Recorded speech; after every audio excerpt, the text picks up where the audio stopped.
आता याचा कुठल्या सरकारशी संबंध नाही, म्हणजे पक्षाच्या सरकारशी संबंध नाही. ही तुमच्या धोरणाचा, तुमच्या देशाच्या धोरणाचा मुद्दा आहे. ज्या देशामध्ये मूलभूत विज्ञानाची चर्चा होत नाही, संशोधन होत नाही, त्याच्या आधारे स्वतः आपण आपलं तंत्रज्ञान तयार करत नाही,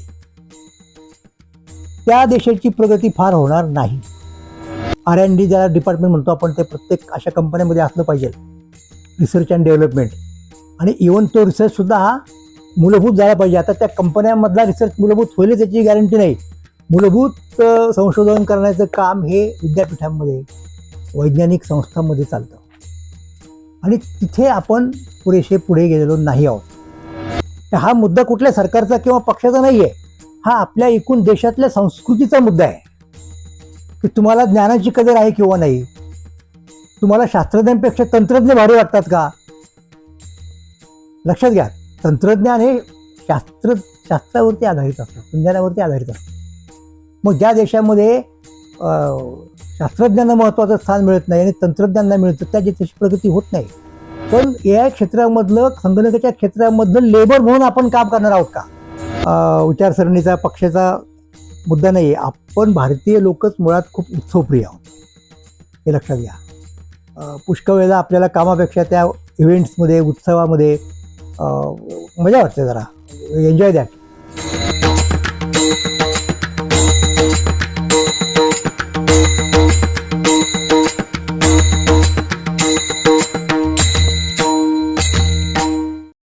नमस्कार, मी सदानंद मोरे.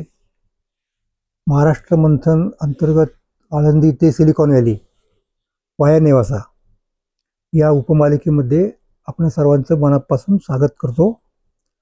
आणि दिल्लीला जी AI समिट 4थी भरली फेब्रुवारीमध्ये, तिच्या संबंधीचं आपलं विवेचन या उपमालिकेत चालू आहे.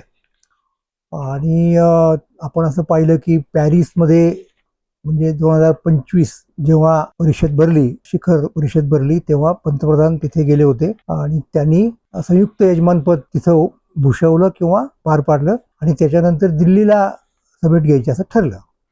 मधल्या काळामध्ये आपण असं पाहिलं की G20ची एक परिषद भरली, तिथेही त्यांनी काही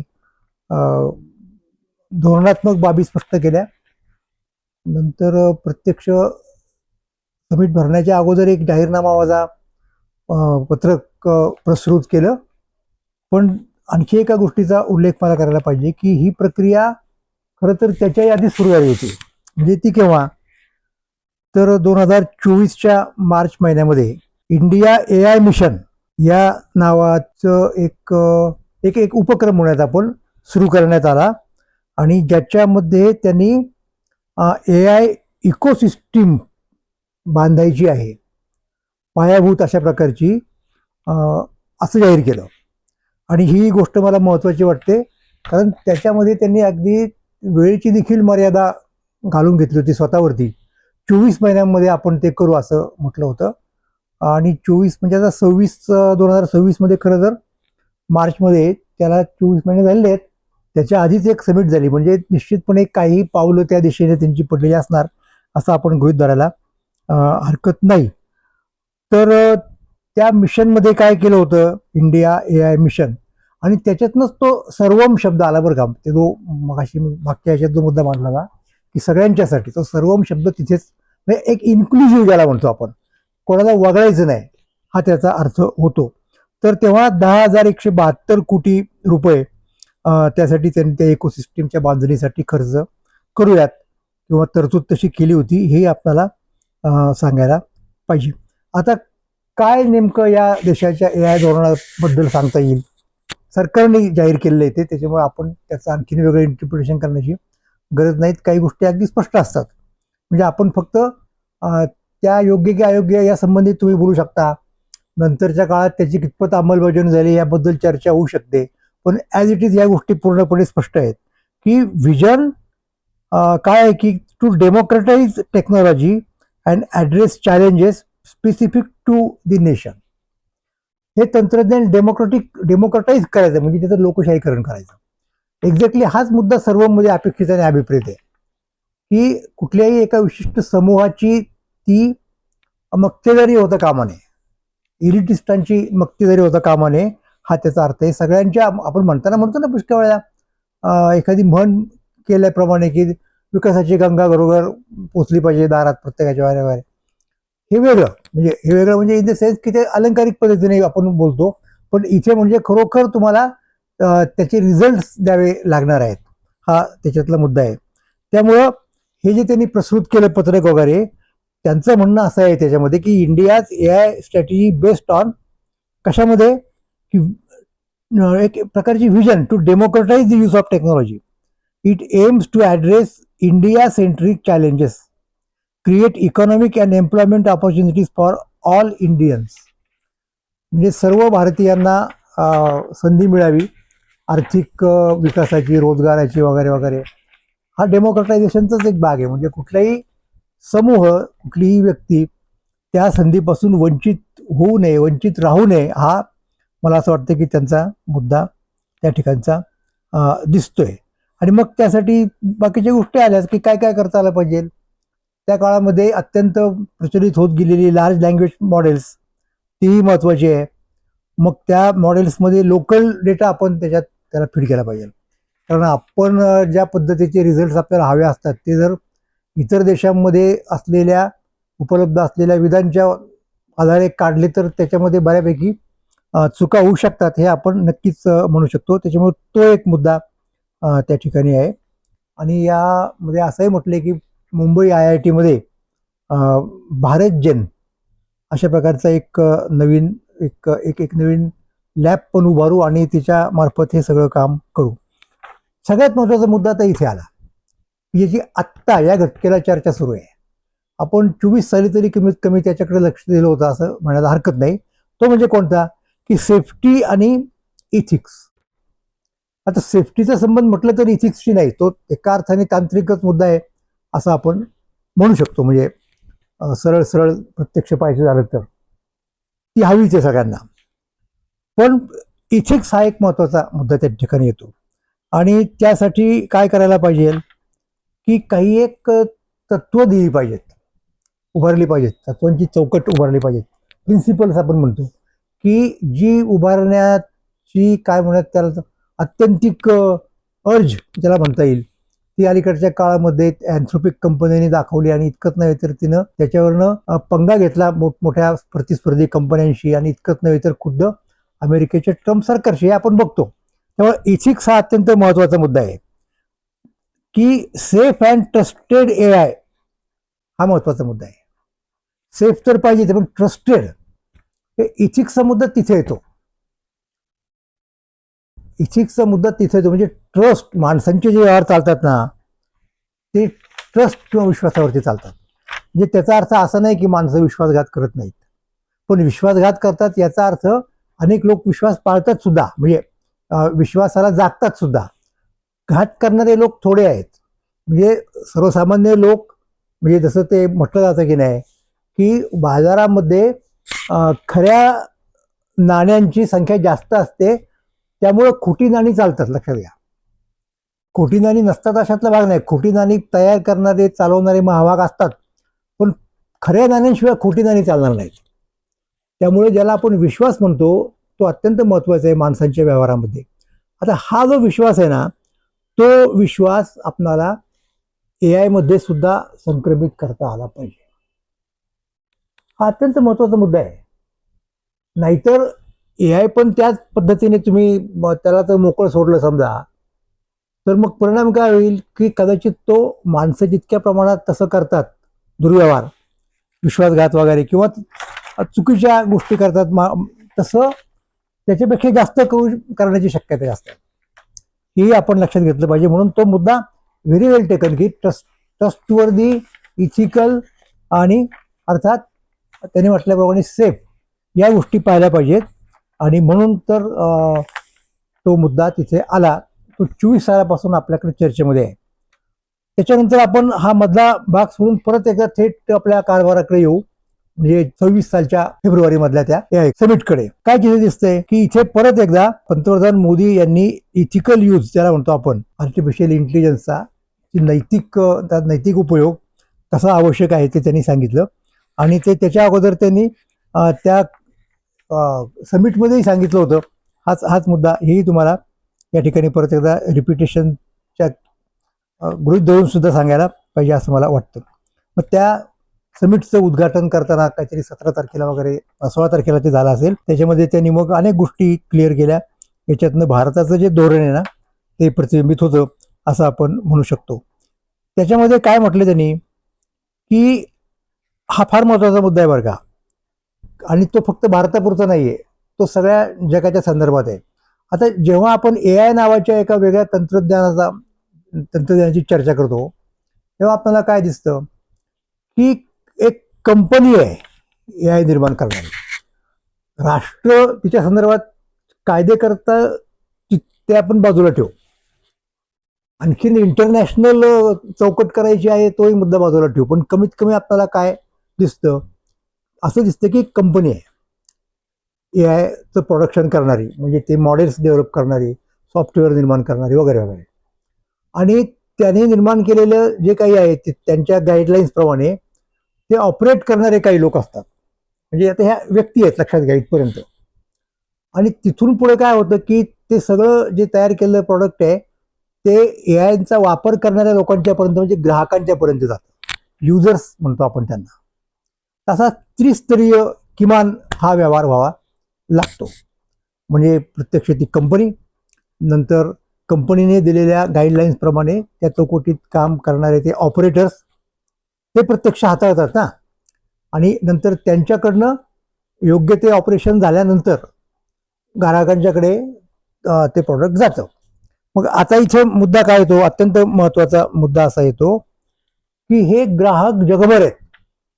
आणि म्हणजे असं नाही की अमेरिकेतल्या कंपनीने निर्माण केलेला प्रोडक्शन हे फक्त अमेरिकेत नाही, ते जगभर जातं. तीच गोष्ट इतर देशांच्या बाबतीतही सत्य आहे. आणि त्याच्यापेक्षा महत्त्वाचा मुद्दा काय आहे की 90 नंतर जेव्हा ग्लोबलायझेशन झालं अर्थव्यवस्थेचं, मग त्याच्यामध्ये उत्पादनाचं पण झालं आणि वितरणाचं पण झालं आपोआप. त्याच्यामध्ये असं अपेक्षित आहे, असं गृहीत आहे अनेक ठिकाणी त्या उद्योगपतींच्या किंवा भांडवलदारांच्या सोयीप्रमाणे की एखाद्या प्रोडक्शनचा एखादा भाग हा एका देशामध्ये तयार होतो, दुसरा एखादा भाग दुसऱ्या देशामध्ये तयार होतो, तिसरा भाग आणखीन तिसऱ्या देशात तयार होऊ शकतो, आणि कदाचित ह्या तिघांची जोडणी चौथ्याच देशात होऊ शकते. त्यामुळे खऱ्या अर्थाने ते एक ग्लोबल प्रॉडक्ट असं म्हणता येतं. ही गोष्ट उघड आहे, सगळ्यांना माहिती आहे. तर असं जर असेल तर या सगळ्याच्यामध्ये महत्त्वाचा घटक कोणता आहे, तो ग्राहक आहे, युजर आहे. त्यामुळं या समिटमध्ये उद्घाटन करताना वगैरे मोदींनी एक महत्त्वाचा मुद्दा मांडला की वर्षातून एक दिवस तुम्हाला ग्राहक दिन म्हणून पाळता आला पाहिजे. खरं तर सगळी व्यवस्था जी आहे ती ग्राहक केंद्रित असली पाहिजे, हे अगदी आयडियल झालं. पण निदान तुम्ही ग्राहकांचा विचार करताय हे तरी स्पष्ट झालं पाहिजे ना. मग ग्राहकांच्या तक्रारी काय आहेत, त्यांच्या खऱ्या मागण्या काय आहेत, पुष्कळशा त्यांच्या ज्या गरजा आहेत त्या या कंपन्यांनी जाहिरातबाजीनी तर तयार केलेल्या नाहीत ना, असे वेगवेगळे प्रश्न उपस्थित होतात. तेव्हा त्याची चर्चा व्हायला पाहिजे. म्हणून एक दिवस झाला पाहिजे. आता आपल्याला कल्पना आहे की कन्झ्युमर्स डे म्हणतो आपण इतर प्रोडक्शनच्या संदर्भामध्ये. भारतात सुद्धा ठिकठिकाणी ग्राहक पंचायती आहेत आणि ग्राहक दिन देखील साजरा केला जातो. हा त्याच्यातला एक महत्त्वाचा मुद्दा आहे. आणि त्याच्यामुळं आणखीन एक गोष्ट त्या समिटमध्ये निष्पन्न झाली की त्याला आपण एक ग्लोबल चेन सप्लाय म्हणतो. त्यामध्ये आपला देश हा महत्त्वाचा एक दुवा असला पाहिजे, आणि तसा होण्याची इच्छा किंवा तसा इरादा ज्याला म्हणतो आपण, तो सुद्धा आपल्याला भारतानं दाखवला या AI समिटमध्ये असं आपल्याला म्हणता येते. परंतु एक ग्लोबल ज्याला म्हणतो आपण अशा प्रकारचं फ्रेमवर्क की ज्याच्यामध्ये एथिक्सला स्थान असेल, ज्याच्यामध्ये गायडिंग प्रिन्सिपल्स असतील वगैरे वगैरे, ज्याच्यामध्ये सगळ्या मानवांचं कल्याण साधलं जाईल, अशा प्रकारची ती ग्लोबल फ्रेम असली पाहिजे. ही गोष्ट परत एकदा या निमित्ताने भारतात अधोरेखित झाली हे आपल्याला सांगायला पाहिजे. आता हे ज्या वेळेला तिकडं घडत होतं सगळं, तर त्यावेळेला भारतामधले किंवा जगामधले, तर याच्यामध्ये अनेक लोक जगातले आलेले आहेत. म्हणजे राष्ट्रप्रमुख असतील, AI कंपन्यांचे चालक मालक ज्याला म्हणतो आपण, CEO वगैरे, ते सुद्धा आलेले आहेत. त्यांचं तुम्हाला पाहायला मिळेल, त्याची फोटो पाहायला मिळतील, बातम्यात चेहरे दिसतील, इथं सगळं आहेच. काहींनी येतो म्हणून म्हटले परंतु येऊ शकले नाहीत ऐन वेळेला, दुसऱ्या कोणाला तरी पाठवलं, हेही झालेलं आहे. या गोष्टी घडत असतात. पण त्याची दखल विशेषतः भारतातल्या लोकांनी सुद्धा घेतली. म्हणजे कसं आहे की भारतामध्ये नाही म्हटलं तरी लोकशाही आहे. मोदी कुठल्या तरी एका पक्षाचे आहेत, विशिष्ट पक्षाचे, भारतीय जनता पक्ष नावाचे. विरोधी पक्ष असतो. त्या विरोधी पक्षामध्ये बऱ्याच वेळेला शक्य होईल तेवढं सत्ताधारी पक्षाच्या व्यक्तींना, त्यांच्या कार्यक्रमांना कसं कोंडीत पकडता येईल, त्यातल्या कशा दाखवता येतील, याच्याकडे त्यांचा भर असतो. आणि तो साहजिक आहे, म्हणजे लोकशाहीच्या स्ट्रक्चरमध्ये असं घडतं. त्याच्यामुळे त्याच्याबद्दल काही तक्रार वगैरे करण्याचं कारण नाही कुणी. पण साधारणपणे ज्यांना आपण मीडिया म्हणतो, म्हणजे वृत्तपत्र असतील, वेगवेगळ्या वाहिन्या असतील, त्यांच्यावर सुद्धा या समिटची खूप चर्चा झाली. अग्रलेख लिहून आले, बातम्या आल्या, कॉमेंट्स उदाहरणार्थ. त्याचा एक अग्रलेख मला महत्त्वाचा वाटतो. आणखीनही काही आपण चर्चा करूयात की आपल्या महाराष्ट्रामधल्या, मराठीमधल्या लोकसत्ता नावाच्या वर्तमानपत्रात 17 फेब्रुवारीचं संपादकीय गिरीश कुबेर यांनी लिहिलेलं. त्याच्यात त्यांनी काही महत्त्वाचे मुद्दे मांडलेले दिसतात आपल्याला, आणि तिकडं आपण लक्ष द्यायला पाहिजे. त्यांचं म्हणणं काय माहिती का, मी काही सगळा अग्रलेख वगैरे वाचून दाखवणार नाहीये, पण निष्कर्ष तो फार मला महत्त्वाचा वाटतो. ते काय म्हणतात की AI वर भर देताना मूलभूत विज्ञान आणि तंत्रज्ञान संशोधनाकडे लक्ष हवे. आता याचा कुठल्या सरकारशी संबंध नाही, म्हणजे पक्षाच्या सरकारशी संबंध नाही. ही तुमच्या धोरणाचा, तुमच्या देशाच्या धोरणाचा मुद्दा आहे. ज्या देशामध्ये मूलभूत विज्ञानाची चर्चा होत नाही, संशोधन होत नाही, त्याच्या आधारे स्वतः आपण आपलं तंत्रज्ञान तयार करत नाही, त्या देशाची प्रगती फार होणार नाही. चीनमध्ये AI ची जी प्रगती झाली ना, त्याचं कारण चीनी लोकांनी केवळ अशा गोष्टींच्यावरती लक्ष नाही दिलं की ज्या ताबडतोब खपतात, लोकांना हातात काहीतरी नवीन मिळतं, एक आकर्षण निर्माण होतं आणि ते फटाफट घेतात. तो मुद्दा वेगळा आहे. प्रत्यक्षात हे सगळं ज्याच्यावरती आधारित आहे ते मूलभूत संशोधन, फंडामेंटल रिसर्च. हे R&D ज्याला डिपार्टमेंट म्हणतो आपण, ते प्रत्येक अशा कंपन्यांमध्ये असलं पाहिजे, रिसर्च अँड डेव्हलपमेंट. आणि इव्हन तो रिसर्च सुद्धा हा मूलभूत झाला पाहिजे. आता त्या कंपन्यांमधला रिसर्च मूलभूत होईल त्याची गॅरंटी नाही. मूलभूत संशोधन करण्याचं काम हे विद्यापीठांमध्ये, वैज्ञानिक संस्थांमध्ये चालतं, आणि तिथे आपण पुरेसे पुढे गेलेलो नाही आहोत. मग तिथे आपल्याला पुरेसा निधी असतो आपल्याकडे का नसतो हे पाहायला पाहिजे.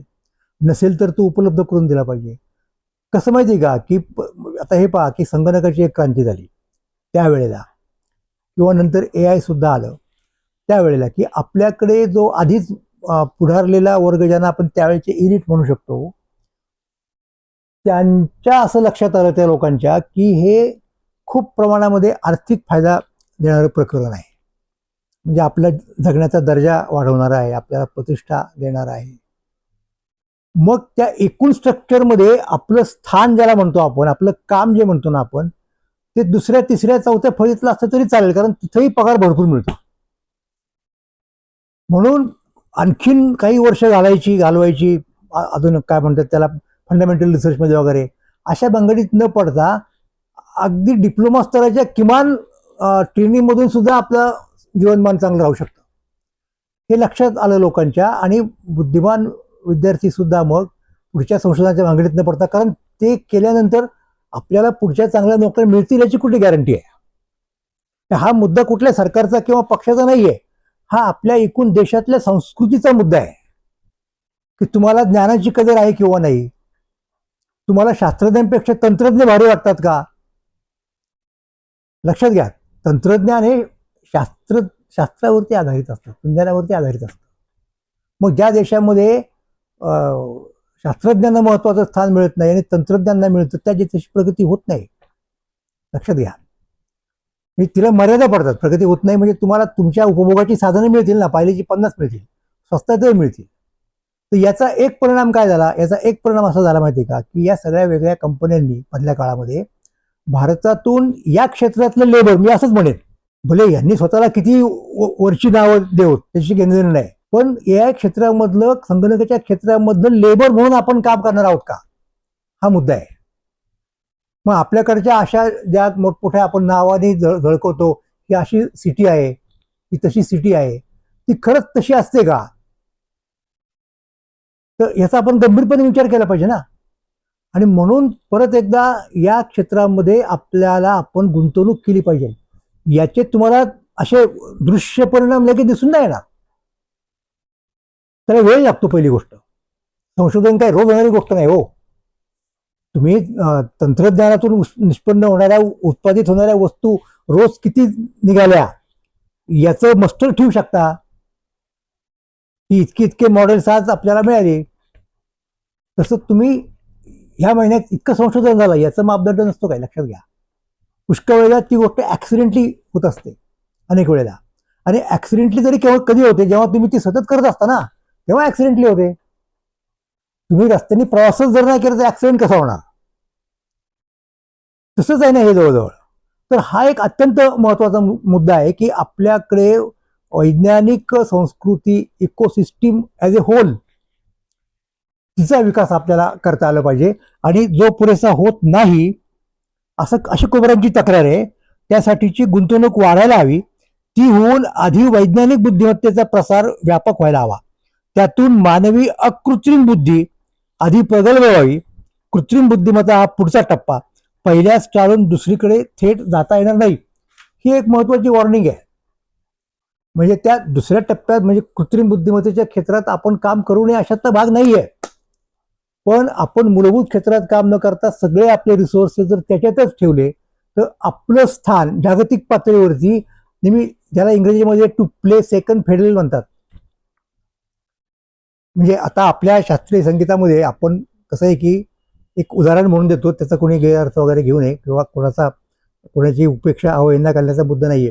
पूर्वीच्या काळामध्ये असं होतं संगीताच्या क्षेत्रामध्ये की गायकाला महत्व असायचं आणि जे लोक साथ करायचे, म्हणजे तो तबला असेल तालवाद्याचा किंवा ते सारंगी वगैरे असेल, यांना दुय्यम लेखलं जायचं. ते साजिंदे त्यांना म्हणायचं उदाहरणार्थ. आणि तुम्हाला सांगतो की हिंदुस्थानामध्ये बऱ्याच प्रमाणात पूर्वीच्या काळात गवई हे मुस्लिम धर्म स्वीकारलेले असायचे. त्याच्या आणखीन कारणात जात नाही मी. तर तिथे अशी एक पद्धत होती, असं ऐकतो मी पुस्तकात कुठल्या तुम्हाला मिळेल संगीत विषयक, की गायक मंडळी जी आहेत ना, त्यांच्या घरातल्या मुलामुलींची लग्न ते वादकांच्या घरात नाही होऊन द्यायचे, त्यांना ते कमी मानायचे. पण त्याच्यावरनच, म्हणजे ह्याच्यावरनं नव्हे, पण तशीच पद्धत तिकडे नाही म्हटलं तरी अगदी ऑर्केस्ट्रा वगैरे धरला तरी सुद्धा तिथे होईल ना. टू प्ले सेकंड फिडल म्हणतात. तर असं दुसरं किंवा असं वाद्यवादक म्हणून आपण राहता कामा नये. हे त्याच्यातून आपल्याला एक मेटाफोर वापरून सांगायचं झालं तर सांगता येईल. तर बऱ्याच वेळेला आपल्याला खूप मजा वाटते, म्हणजे सांगताना अभिमान वाटतो की तिकडे इतके टक्के लोक तिकडे आपल्या त्या जिथे एआयचं फार मोठं सेंटर आहे सिलिकॉन व्हॅलीमध्ये वगैरे, भारतीय लोक किती टक्के आहेत, काय आहेत, चांगली गोष्ट आहे. आणि हेही मला माहिती आहे की अनेक चांगल्या कंपनीच्या सीईओ पदापर्यंत भारतातले लोक जातात. पण मुद्दा संशोधनाचा आहे, लक्षात घ्या. तुम्ही स्वतःच नवीन मॉडेल केलेलं आहे का तयार? तसं चीननी डीप सीक केलं आणि ते चीननी डीप सीक केल्यामुळे तिकडं खबर मारली प्रचंड प्रमाणात चॅट जीपीटीच्या संदर्भातली, हे माहिती आहे आपल्याला. तसं आपल्याकडं करता आलं पाहिजे, तसं व्हायला पाहिजे. म्हणून एक मुद्दा हा महत्वाचा येतो की तिथे आपण पुरेशा प्रमाणामध्ये फंड्स उपलब्ध करून दिले पाहिजेत, उत्तेजन दिलं पाहिजे. ज्यांच्यामध्ये मूलभूत संशोधन करण्याची क्षमता आहे आणि तशी उर्मी सुद्धा आहे, त्यांना आपलं पुढे काय होईल 4-5 वर्षात जर नोकरी नाही आपण धरली तर, अशी शंका, अशी भीती वाटता कामा नये. ही फार सगळ्यात मोठी इकोसिस्टीम ही होईल. त्यामुळे बाकीच्या आहेत त्या महत्वाच्या आहेत, पण यासाठी हे जे एक वातावरण आपल्या याच्यामध्ये व्हायला पाहिजे ते पुरेशा प्रमाणात होत नाही. आणि नाहीतरी बघा कसं आहे की हा कुठल्याही राजकीय विचारसरणीचा, पक्षाचा मुद्दा नाही आहे. आपण भारतीय लोकच मुळात खूप उत्सवप्रिय आहोत, हे लक्षात घ्या. पुष्कळ वेळेला आपल्याला कामापेक्षा त्या इव्हेंट्समध्ये, उत्सवामध्ये मजा वाटते, जरा एन्जॉय दॅट. तर थोडंसं आपण आपलं सांस्कृतिक समीक्षण किंवा सांस्कृतिक परीक्षण केलं पाहिजे, सांस्कृतिक आत्मपरीक्षण केलं पाहिजे. आणि आपल्याला खरोखर आपण जे मागे आहोत, ज्याचा आता मी एक मुद्दा सांगतो हे मागे पुढचं कसं लक्षात येतं आपल्या, त्याचा इंडेक्स काय मोजण्याचा. मी अनेक वेळा सांगतो की तो इंडेक्स आहे आणि अत्यंत सोपा आहे, अत्यंत साधा आहे. आपल्याला अमेरिकेत जायचे, तर अमेरिकेत जाणारी विमानं, आपण विमानतळावरती जातो, इंटरनॅशनल विमानतळावरती जातो, मुंबई असेल, पुणे असेल, आणखीन कुठले बेंगलोर वगैरे असू शकतात, दिल्ली असतात. तर त्या अनेक विमानतळावरती आपल्याला असं दिसतं की अमेरिकेकडे जाणाऱ्या फ्लाईट्स ह्या रात्री सुटतात आणि मग आपल्याला 2 वाजता 3 वाजता म्हणजे रात्री तिथे जावं लागतं. त्याचं काय कारण आहे? त्याचं कारण हे आहे की तिकडच्या लोकांनी त्यांच्या सोयीप्रमाणे तुम्ही आमच्याकडे या, त्यांच्याकडे रात्री उतरणार नाही आपण, ते नाही उतरून देणार तुम्हाला. म्हणजे त्याचा अर्थ काय झाला की आपल्याला दुय्यम स्थान आहे,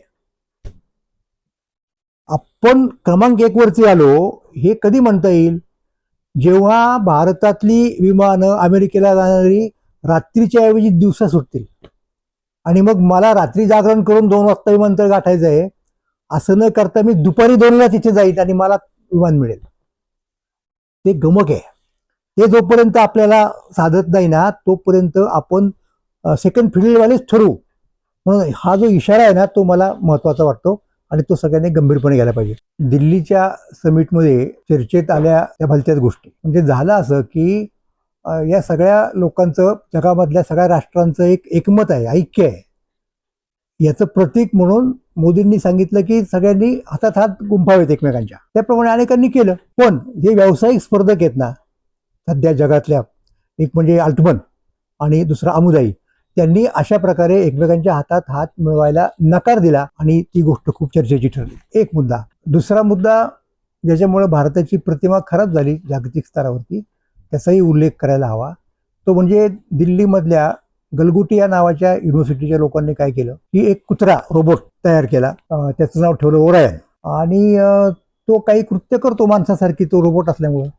आणि ते आपणच जणू काही तयार केलं अशा पद्धतीने त्याची मांडणी वगैरे होत होती. नंतर असं लक्षात आलं की या प्रकारचं प्रोडक्शन चीनमधल्या युनिटी नावाच्या कंपनीने अगोदरच केलेलं आहे. मग तो आपल्या नावावरती खपवणं ही खूप चर्चेची गोष्ट ठरली.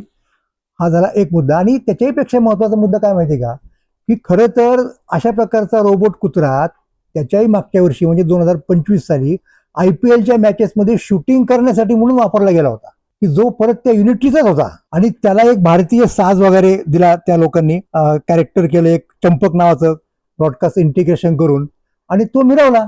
पण त्यांनी हे सांगितलं नाही की हा आपलाच आहे म्हणून, त्यांनी आपला त्याला एक चंपक म्हणून सोडून दिला. त्या पार्श्वभूमीवरती यांनी तशाच प्रकारचा कुत्रा रोबोट आणायचा आणि आपल्या नावावरती खपवायचा. हे काही फारसं बरं झालं नाही. म्हणून मला असं म्हणावं असं वाटतं की गलगोटी यांच्यामुळं गालबोट लागलं आपल्या भारताच्या इमेजला. आणि असं म्हणता येतं आपल्याला की तो चंपक कुत्रा आणि भंपक विद्यापीठ. अमेरिकेचे राष्ट्राध्यक्ष डोनाल्ड ट्रम्प यांना नामांतर निष्णात अशी पदवी द्यायला हरकत नाही. त्यांनी अख्खाच्या अख्खा शेक्सपियर धाब्यावरती बसवला. नावात काय आहे असं तो शेक्सपियर बिचारा म्हणून गेला. आणि यांनी आल्यानंतर नावं बदलण्याचा झपाटा लावला अक्षरशः. आपल्याला कल्पना नाही की DOD डिपार्टमेंट ऑफ डिफेन्स नाव बदललं आणि DOW डिपार्टमेंट ऑफ वॉर असं त्यांनी केलं. आणि आणखीन एक इन्स्टिट्यूट फार महत्त्वाची जी आहे ती कॉमर्सच्या अंतर्गत असायची, व्यापार खात्याच्या अंतर्गत, तिचं नाव सेंटर फॉर AI सेफ्टी. तेही नाव त्यांनी बदललं आणि त्यांनी काय केलं, centre for standard and innovation. त्याच्यात एक लॉजिक आहे की नाव बदलले की त्याचा अर्थ तुमचं धोरण बदललेलं आहे. कारण नाव हे धोरणाचं वाचक असतं, धोरणाचं एक प्रतीक असतं. अर्थ उघड आहे की ट्रम्पना सेफ्टी हा अडसर वाटतो इनोव्हेशनसाठी आणि आपलं स्टँडर्ड जगात सेट करण्यासाठी.